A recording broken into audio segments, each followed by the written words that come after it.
Thank you, Madam Acting Deputy President. As a servant to the people of Queensland and Australia, I want to acknowledge the people in the gallery. My brothers and sisters in Queensland amongst the rural sector were at a property rights conference just last Friday, and the horrific stories about the so-called green power, wind and solar, are well and truly horrific. People are just starting to wake up to the blight that is coming upon this country. And it's not just the city people paying for power, it's rural landholders, farmers losing their land, losing their livelihoods, losing their health. The social and economic and moral impacts are enormous and devastating, and the anti-human Greens are responsible. But I want to compliment the farmers who have come here today. Thank you so much, because what you're showing is democracy in action. You're putting pressure on the people down here in this chamber. We are paid by these people. We serve them. I recently was in the wonderful Widgie community to listen to people about the Queensland Government's plan to destroy their national park and communities to build a high-voltage power line. Electricity transmission has become a controversial topic in recent years. The UN's 2050 net zero, next to zero, needs a huge spend on wind turbines and solar panels inevitably located in the bush, requiring transmission lines, tens of thousands of kilometres of transmission lines to bring the power all the way to the cities. Long transmission lines were not needed when coal power kept lights on and fridges running, lifting our beautiful country into a period of prosperity and stability. The woke left, the socialist left, are destroying what works and replacing it with a short-lived, unscientific exercise in feelings. Net zero will need $50 billion spent just on transmission lines, every cent of which will come out of the pockets of everyday Australians and electricity users, including manufacturers. Queensland Premier Palaszczuk's plan for a big battery in the Pioneer Valley calls for a peak generation of 5 million kilowatts of electricity to be delivered into a 275 kilovolt transmission line. Absolute insanity, deceit, arrogance.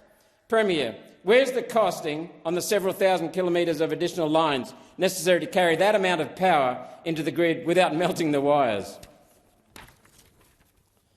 Are you forgetting melted wires is exactly what happened when the Kennedy Renewables project was connected to the grid, and that is less than 1% of the Pioneer project. Now, it's a fact. Catherine Myers from Victoria addressed the Property Rights Conference in Gympie on the weekend, and she told us that 80% of solar and wind in Western Victoria is not connected to the grid. You guys have blown that money, and now you're wanting to tear up farms to get it to the cities. Once wind and solar wear out, which only takes 12 years, here's the reason they're called renewables, by the way, and taxpayers become jack of this ruinous drain on public finances, the bush will be left a wasteland of glass and toxic chemicals, rusted steel towers and concrete, and fallen wind turbines full of oil and dangerous chemicals. You know why they're called renewables? Because you have to renew the bloody things every 12 years. In the space of building one power station, you need to build 4 sets of 4 generations of solar and wind. That's why they're renewables. The melted wires is exactly what happened when the Kennedy Renewables project was connected to the grid, and that's less than 1% of the Pioneer project. Nothing stacks up. Nothing.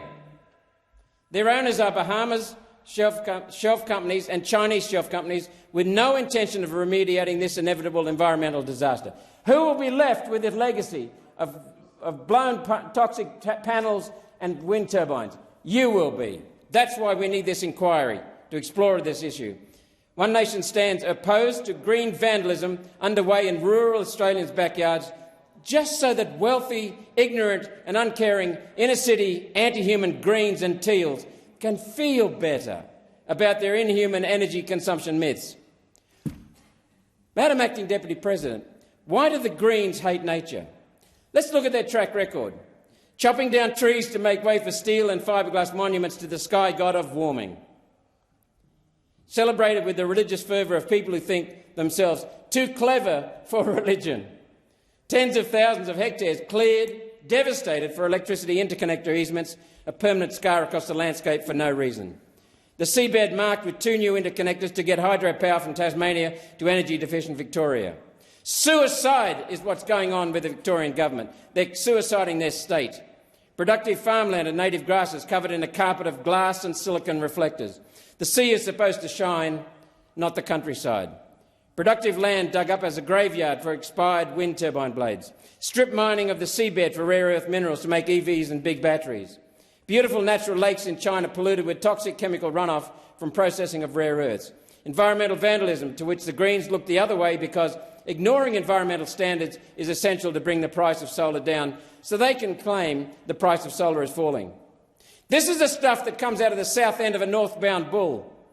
So are China's environmental standards and the health of the locals, but who cares about children being devastated?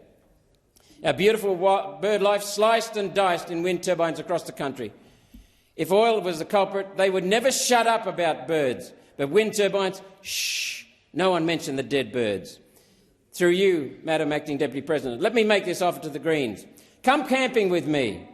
Let me show you the beauty of this amazing countryside, and perhaps then you will be less likely to chop it down, cover it in glass and steel and concrete, pollute it and lock it away so nobody but a chosen few can appreciate the beauty. One Nation is now the party of the environment. Senator Davey.